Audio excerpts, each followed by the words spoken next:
Welcome to Hockey on the Beach. It's Daria Mironova, and it's time to discuss women's hockey. Hayley Williams, US-born professional hockey player who travels around the world, fluent in Russian, plays for Hungarian National Team, and runs her own business called Hockey Worldwide. Here is her story. Your second try in Russia, how different is this one? Well, it's a lot different. I'm having a very different experience this season than I did the first 2 seasons I was here. And then obviously, I left for 2 years, and I was really excited to come back because I've learned the language, and I was excited. I didn't think that I was going to be able to come back and see my friends again. It was kind of like a last minute thing with COVID that I had to leave and not play that third season here. So my expectations were really great when I came back. I was really excited, like I said, but my experience now is not my best season ever, and it has to do with my relationship with the coach specifically. So everything else is great. Like, I really love Russia, I like St. Petersburg. I have great friends on the team and everything, but we're butting heads a little bit with the coach here. Like, if we are discussing hockey experiences, you are just ahead of him, that's for sure. But that's the issue with the whole Russian hockey, women's hockey system. So how long did it take you to learn Russian? I mean, I'm really amazed because I know, like, I've spoke Russian with you. You're really great at it. Oh, thank you. Well, actually, the last time we spoke in Russian was, like, I guess my second season in Russia. So I was only in my second year of learning the language, but now I'm in my fifth year, I guess you can say, because I've continued to use it, even if I had a lot of mistakes. And I still make a lot of mistakes when I'm speaking it, but I can really have a conversation for however, hours at a time. And maybe I have some mistakes with the endings of words and stuff like that. But since I got back this season, I actually got a Russian tutor who's amazing. So she's been helping me with just like the grammatical part of Russian. So it's my first time I've actually had any formal learning, and it's really helped a lot. Can you write in Russian? I can write, but it's like a little kid that's just learned. Like, it's like, it looks like I'm tracing the letters in the writing learning book. You know what I mean? One of my teammates, when I was playing for Gorny, she said that it was going to be impossible for me to learn it. Like you said, like, Russian people make mistakes. And so it was kind of discouraging to hear that. But at that time, I wasn't doing anything on purpose to learn. I was just immersed. So no, now I am actually trying to really learn. So maybe I can use Russian in my career in the future, maybe as like a translator or something, just because I have this skill now. So why not use it? So yeah, it's good. Why not have a new skill? Well, you can work for CNN probably because you know about Russia so much. Yeah, I probably could. So when I look at the results at the Women's Hockey League this season, I can basically see the same thing as it was 3 years ago. So the Russian-born girls, they don't really have any other place right now to get their international experience. So you are one of those people who can give it to them. But when we talk about results overall, I can see that things don't change much in women's hockey. And that really makes me sad because just yesterday I was watching collegiate finals and I'm in shock. It's crazy the way it becomes stronger and better. Yeah, I agree. And that has to do with a lot of, well, besides just having so many girls in North America that play hockey, so there's a lot of competition, which automatically makes somebody compete more and get better. In the sport world, it's not just like train until you can't like move anymore. There's a lot more that goes into it. Training, of course, training your physical attributes, your skills, and then paying attention a lot to recovery and also the mental performance part of it, which is really missing in Russia. So yeah, there's a lot more growth in North America for sure, but I think there's potential in Russia. It's just that the people who are in positions of power are very old school minded. So right now, I think it's kind of a generationalized thing. I think the next generation of coaches coming up who are like in their 30s and maybe 40s, but maybe 30s, have a different mindset and are more willing to learn something new instead of just going in their old ways that they grew up playing underneath these Soviet Union coaches who are just, kind of like train until you die. And that's all, Mm-hmm. that's the equation for success. Well, what language do you use when you talk to your coach? I'm sure it's Russian, right? Yes, Russian. You are probably very intimidating for Russian men because they just do not accept women in power. Yeah, you're not the first person to tell me that, and I'm like, Because I am I'm the not like same. going. Yeah, you are the same way. I know you are. You've gotten a lot of lashback from that, but look at where you are now. You're all over there in North America doing some great things. Well, because I couldn't stand it anymore. When I first started to work in Russia, I really believed that I can change something, and in a way, I probably did. But I just, like, I was tired, and I can see that at this point, nothing I can do anymore. I cannot break the system. Yeah, and that like is shocking and saddening because you have such a big platform, and when you're in Russia, like you say your name and everybody knows who you are. Like so it's like somebody with such a like wide range of renowned name can't even make the impact that's needed to like give some more respect to women, I guess. And I'm not like a feminist or anything. It's just like I am looking at this and it's like it's not even I guess it is kind of like this, old Russian man versus this young non-Russian girl. So I don't know, maybe it is intimidation, but he's very he yeah, he's not very nice to me at all. That's not nice. It's just like have some respect, but whatever. Yeah, no, I believe it. Especially growing up in Russia, like Yeah. you grew up in this culture, so you already had like this tough, you have to have a tough mind and everything, and then you obviously like are putting in the work to grow and learn more things and become better. And I just think that people are kind of stuck in their ways here, and that I don't know if there's like a language barrier thing where there's not information to be able to learn, or it's just like a prideful thing where they don't want to because they think they know everything. But there's definitely a barrier there when it comes to just like a growth mindset versus a fixed one. So yeah, that's a lot of the older coaches that I've dealt with, or I guess I haven't dealt with a ton of coaches here, but and my coaches in the first 2 years, I didn't speak much Russian, so I didn't understand it the way I do now, but now I do, and I see there's a big disconnect. Do you plan to come back?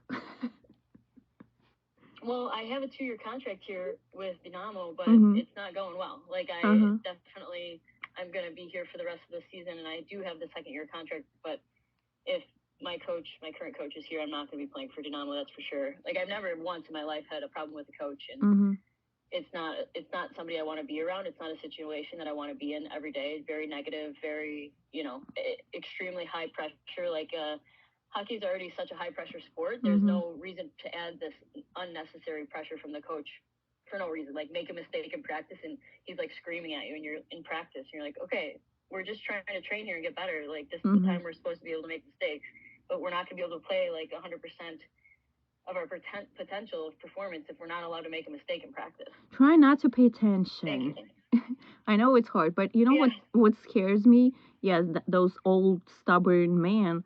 But the way they teach kids in Russia, it's practically the same. So there's still going to be a lot of younger guys who are just broken in their mentality because they're used to when coaches scream at them, when coaches hit them, and it's not even better for the girls. So I'm not sure if there is any light up front. Yeah, I know. It is sad for sure. I've been doing a lot of, self education, like buying courses and attending summits, mostly online because I'm in Russia, but about mental performance. And there's, like I said, like there's such a disconnect. Like there's like 4 pillars of being an elite athlete: physical training, skills training, tactical training, and then mental performance. And that's mental performance is like 90% of it if you've got all the rest of the skills. And if you're strong and fast and you're skillful and you understand the game of hockey, but you have no confidence in yourself because somebody's like killing you every day with their words and like just their actions and tell you that you suck and that you're nothing and you're a weak player and things like that, like you're not going to be able to perform. And it's just not okay. And yeah, I do feel bad about it too because it is, it's like a Russian culture thing. So some people are like, well, Hayley, you're in Russia. That's That's the thing. And I'm like, well, no, because I've seen other coaches that actually do have a different mindset and do want to learn more things about, and it's not just like that. It's not just beat somebody down every day. So it's not just because it's in Russia. It's, like I said, like a generationalized thing, and it's going to take a while for it to change ultimately. But I think because of the internet and things like that, there's more information to be able to get easily. You can get more information easily. So people do want to learn because they have the opportunity to. I guess I could thank my father because it was just different for me. Like from the early childhood, he would always tell me never let anyone to scream at you. So I remember once in my school, the teacher was screaming, and they still do. And they call you names, they scream at you for no reason because they're not happy with their lives. And I had permission from my dad, so I just stood up and I left the class. There you go. Yeah. And it was, I think, like when I started to work in Russia, it was the same. Just someone called. So I answered the phone and I heard the voice, and a man, he just screams at me like crazy. So I hang up. I'm like, what? What is that? No one's going to call me and scream at me for no reason. Yeah. And he would just call back. I would never answer. And it turned out it was like the major head boss of the Match TV where I used to work. Oh. And I was like, I'm sorry. What was he so mad about? Well, it was just his way to react to things, and he didn't have enough information, so he just reacted. And he was like, you have no right to hang up. And I'm like, well, that's the way I was taught by my father and from in the country where I came from, which, I applied to the United States, that you cannot scream at a woman and you cannot scream at your employee. So I'm like, I'm sorry, I don't care who you are. You called me and you screamed at me. But we got better. Like, I can't say we were friends, but he really respected me for doing that. He probably haven't met a lot of people who've done that. Yeah. Well, you said it just now, like just the respect aspect of it. That's just like the foundation of any interpersonal communication in the world. It doesn't matter where you're from. If you just need to respect the other person that you're around or that you're talking to on the phone, and if you go into something just with just a little bit of respect, then you act differently to the person. We're all human. We make mistakes, whatever it is. You can be mad, but you can approach it differently if you have just a little bit of respect. True. Do you think we'll ever get a female coach in Russia, or if it's even needed?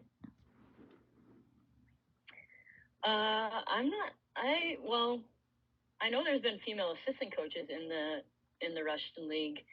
I'm not sure about a female head coach yet, but no. There hasn't been. Yeah, I think it's possible.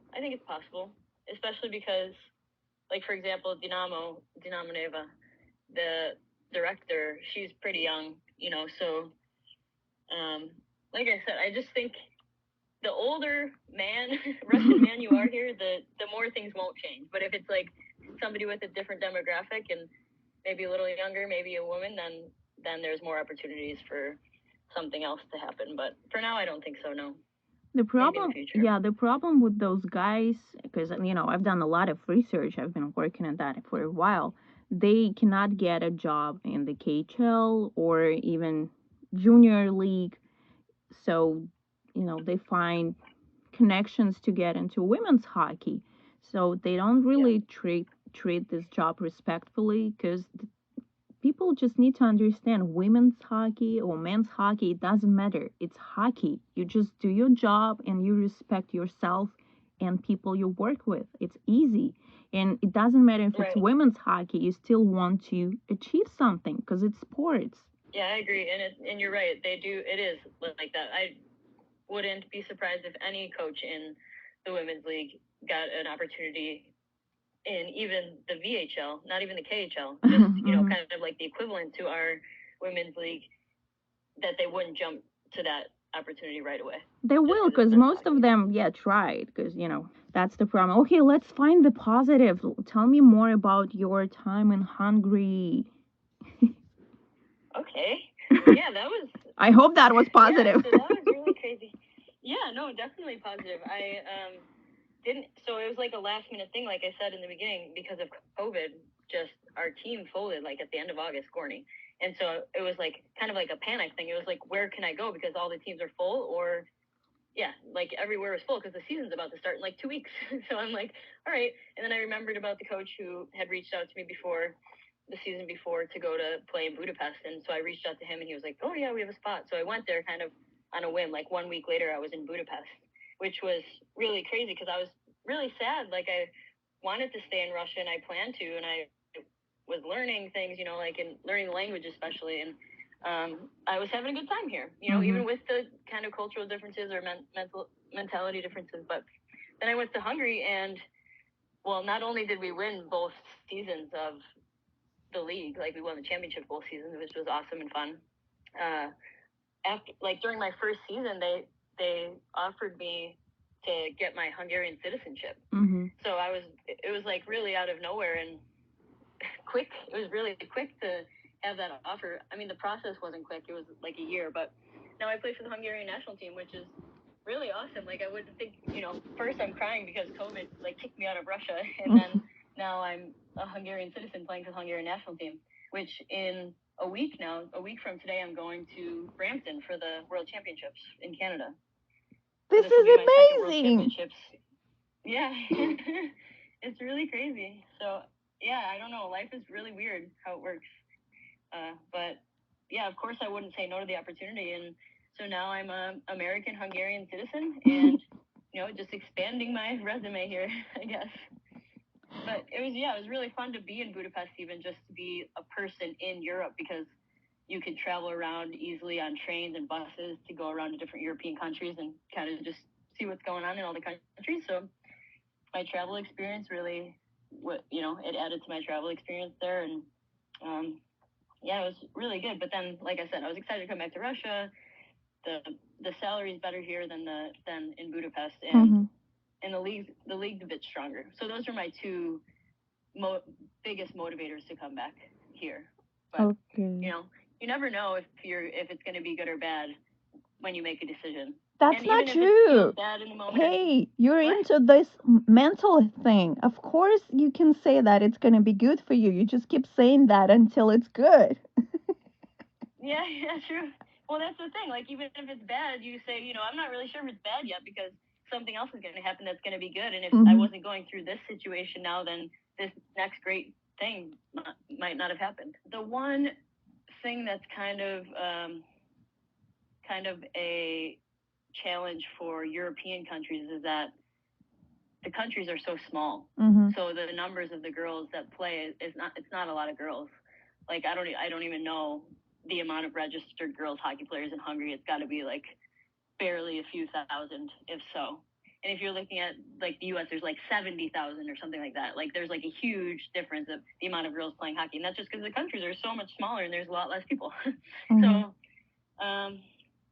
So the growth of it, I mean, I think everybody in any country in the world who cares about women's hockey is trying to grow it, you know, in whichever way that they can. So I think that everybody's kind of on the same page. If you are passionate about women's hockey and that's kind of one of your goals, everybody's trying, but it's kind of like, how do we do it? Depending on your geographical location or something like that. That's where you can step in. No, I want to, and I plan to, but I'm still playing hockey, so it's kind of like it's hard. It's kind of hard. Like I play and I also coach, but I do most of my coaching in the off season, so I can't be full time in like the coaching yet because I still want to play until at least the next Olympics, because I think we have a chance to make it in the 2026 Olympics with Team Hungary. So that's my goal. So in 2026, I'll probably, focus less on my playing career and focus more on my coaching career, whichever opportunity comes, That's amazing. You should totally do that. I will support you all the way. Thanks. What about your summer plans? Tell me more about your hockey school. Yeah,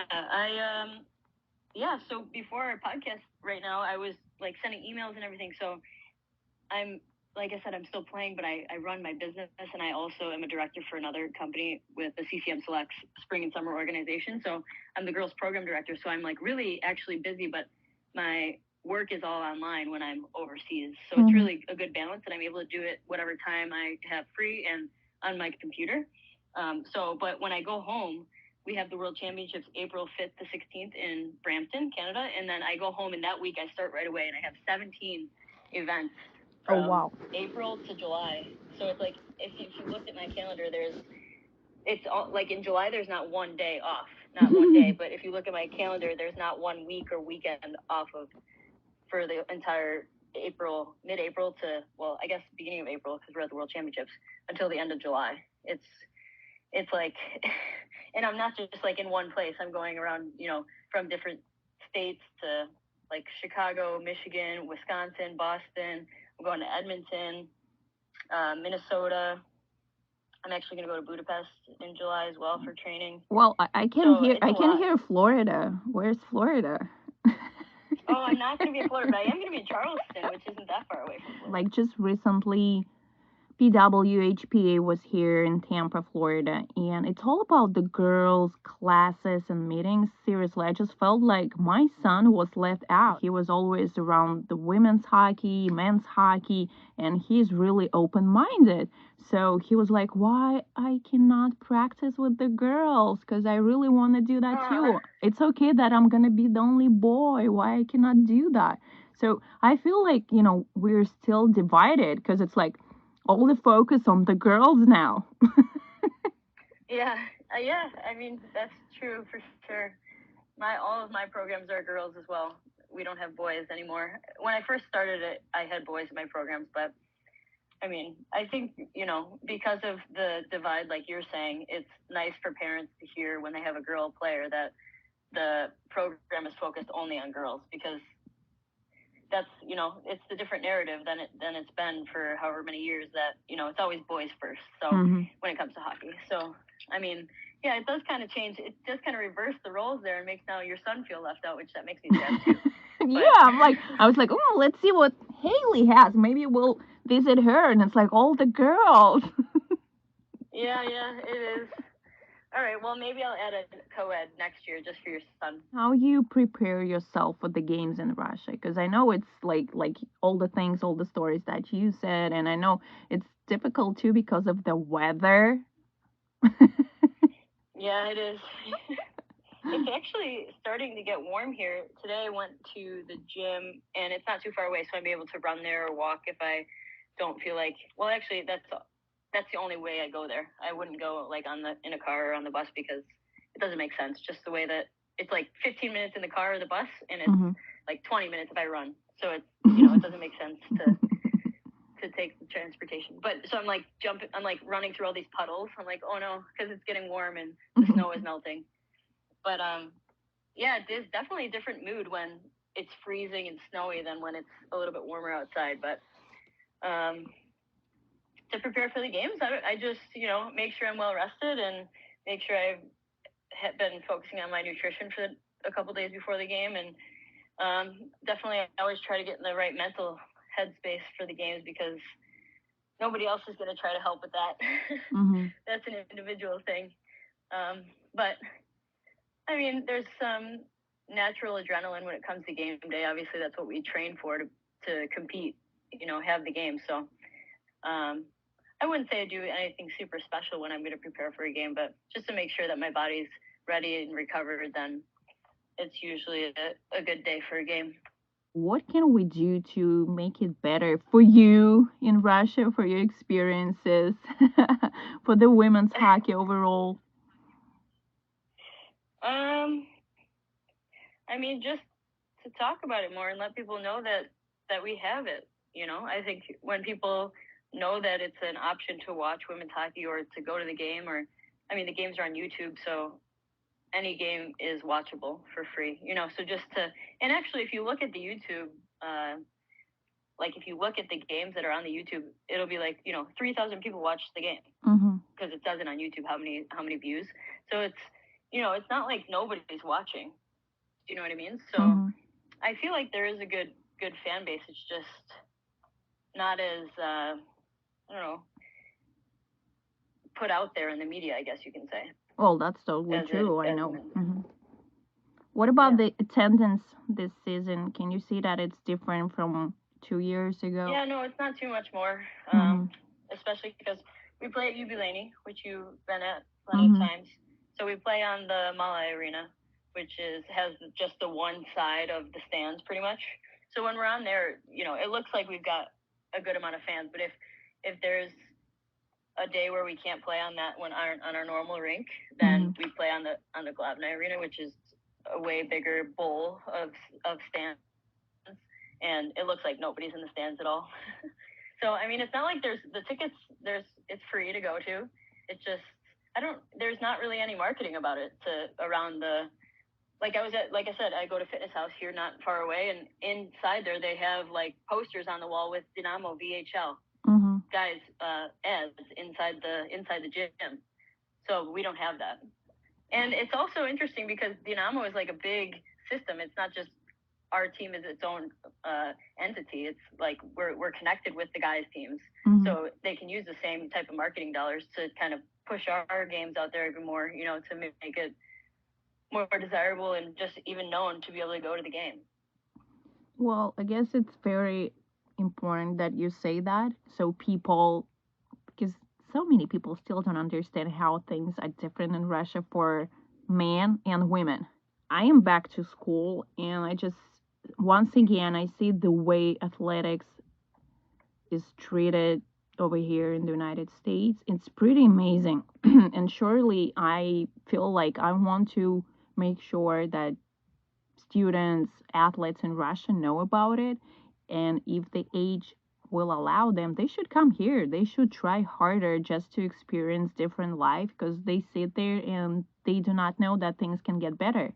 And especially for the girls, that's practically the only way right now how they can grow their game. I actually have very strong feelings about this, as a matter of fact.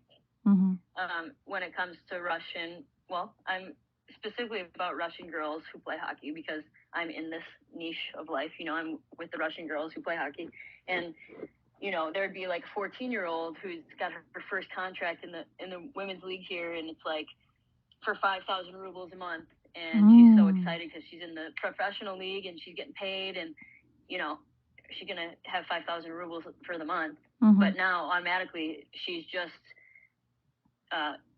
deleted any of her chance to be able to go to the U.S. and play NCAA hockey, for example.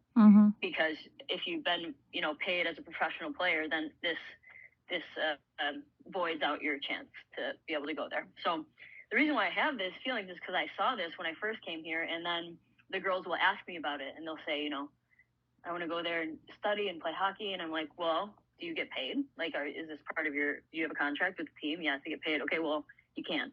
Like, but they can go play club hockey technically, but there's no scholarships or anything. So when it comes to the financial part of it, now it's going to be, now they have to go over there on all their own money, plus pay for extremely expensive schooling, which, you know, obviously it's a way different cost in the U.S. than it is in Russia. So it's kind of like impossible almost for most, because of just the expenses that go into it. So I've been thinking about it for like 5 years now, to have like a little kind of, I guess agency would be the way to say it, but some sort of like just educational thing for girls to know their options so they don't get stuck, you know. And I don't want to say stuck because that makes it seem like it's negative, but there are, you know, even just to go play in the U.S. and learn the language just from immersion, because like nobody speaks English because they don't need to. They're in Russia, and just learn a different culture, learn new things, like just grow as a human, but they don't really have the chance anymore. So I've been like thinking about how can I start something like a program for girls to just at least learn about, and then help them get overseas to actually be able to play like NCAA D1 hockey, for example. There's definitely talented girls in Russia that would be able to have the potential to do that, but they've already diminished their chance to be able to do that because they get paid. Yeah, I've had the conversation many times that, like, I totally would have helped you, but there's not going to be a way because it's against the NCAA rules. Well, I actually been thinking about that too. Like, I try to show that in my stories. I'm sure a lot of people hate me for that, because I show that just to, to everyone, to the girls, to the boys, because they need to experience life and they need to understand that things will get better. Because when you play for juniors, you like your first contract, you might be happy for a year or two, but what's next? So you really have to consider your perspectives. And over here, you're still going to school, so you're gonna get the best education ever. So I guess that was like my question was long, but I've been thinking about that too. Like, how can I start bringing girls over here? Looking like I was going through our bless you photos, Thank you.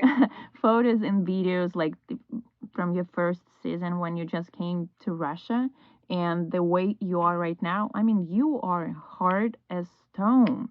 So like at that time, it was probably a good option to come to Russia, to travel, get the new experience, and make money. Like, would you suggest your American Canadian colleagues to go to Russia to play hockey? I wouldn't. No. Yeah, I don't know. If I did it all over again, well, I don't want to say if I did it all over again, I wouldn't change anything. It's just like if I thought back to when I first came here and what I've done, like what I've gone through, like you said, like I don't know how, I don't know, like, because it's not like I came to Russia and played on the Chinese team, which is like many imports, and they speak English, the coach is American or Canadian, it's like that. But I like came right dead into like the middle of Russian culture with nobody speaking English around me, not knowing a thing about Russia. And like, I don't know how I did that. And I don't think that anybody, I don't want to say I don't think that anybody could do that. Anybody could do that if they wanted to, but it's just like, you really do have to have like a perspective of like, I have no idea what's going on around me at all every single day, but I'm just going to do it and let's see what happens, and it's been a great experience for me. I wouldn't change it at all. I'm really, really happy about my life the last 5 years, but I'm not going to stay in Russia for the rest of my life. I think I'd be here one more season maximum next season, and then go back to the PHF probably. And I just wanted to say one other thing about what we were talking about just now with the girls not having opportunities to go study in the U.S. Or just not knowing about the opportunities. This is another thing with like the Russian education system. They've got athletes who, they play their sport, so they don't even have to go to school basically. Their teachers just like sign off on their report cards and nobody's learning anything. So it's like you've got 9 teams of girls in the Russian league right now that I don't want to say everybody, but a large majority of them have not had any like post-secondary education at all. And it's like, what are they going to do after they're done playing hockey? Like what kind of specialization are they going to be able to be in? Like they don't really know anything about like what's next, like after hockey, not just in life. Yes, in life. So it's kind of scary. So I could see like what are they going to do? Like, I'm not saying anything bad if you go work at the grocery store, but the skills required, it's like simple. You can, you're going to say like, I played professional hockey for 10 years and now I work at the local grocery store because I don't have any other skills or education to do something else. So it's kind of, That's totally true. And you still have to remember that here in the U.S., people earn different wages for working in the grocery store. It's good. Like, I'm comparing that to Russia, because in Russia, it's poverty. So you only go work to the grocery store, like if you don't have any other options, and you're not going to make much. You're just going to try to survive. This is horrible, but you are so right. Like 100% about the education and chances. Totally true. I was trying to make this one positive, and I think it is. Okay, let's do a positive one. No, it is a positive one. I mean, it's a learning experience. Yeah. I'm just still like amazed that, I mean, you're still there. It's just, I don't know. It's amazing. You need to get a medal. You need to get a medal for that. For the longest time living in Russia, if you were not Russian. Yes, and especially nowadays when it's even harder. It's even harder when you're Russian American. You cannot live in Russia, and you're still there. Yeah. That's Yeah. pretty amazing. Okay, I wish you luck. Just, stay strong, powerful. Mental health is important, but I know in Russia no one cares about that, and they say you're a psycho if you even talk about it. Yeah. Well, thank you. Yeah, it's been nice to talk to you. I'm glad that we can catch up again. Maybe I'll run into you in the United States soon. I hope so, and let's do that again after your finals. Okay. Okay, Let's do it. yay. Okay, All thank right. you, Hayley.